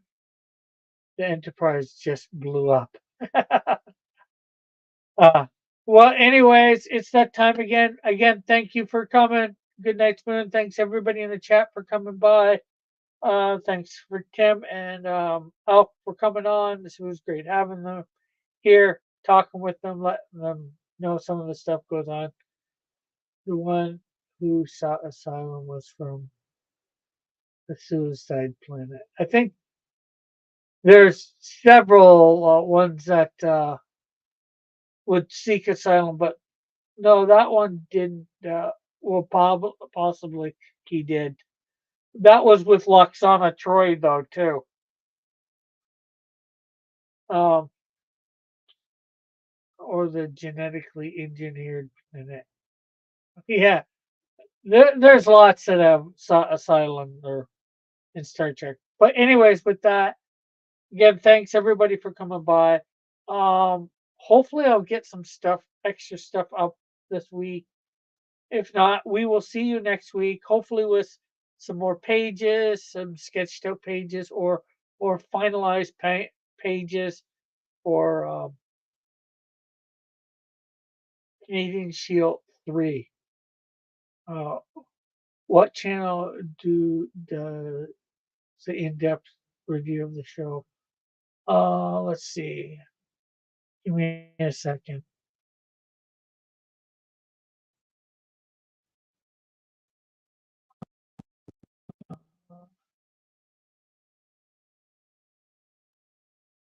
I wouldn't say in-depth.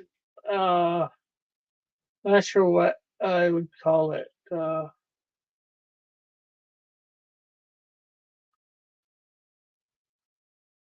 Kelly Planet.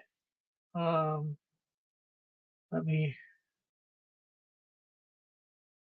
I will grab the link here. And I will put. I just realized that Batman shirt.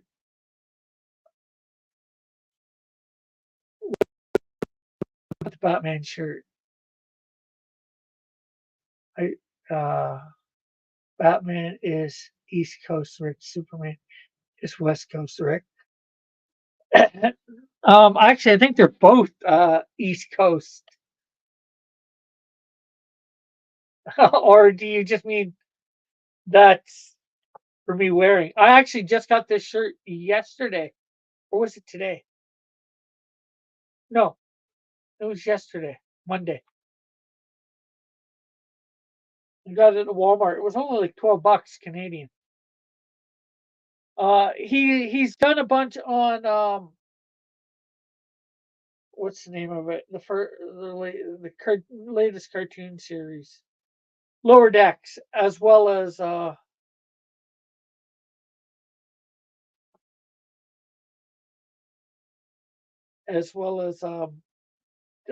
Next Generation. He'll probably do more than those two, but anyways, I was saying goodbye. So we'll see you all next week. Hopefully, maybe in some other stuff before then, either on this channel or Pied Piper. We have never seen West Coast Rick and East Coast Rick in the same room. Coincidence? Sure, why not? Okay, bye. God bless. Love you all. Have a great day, night, whatever it might be for you. Love you all. God bless.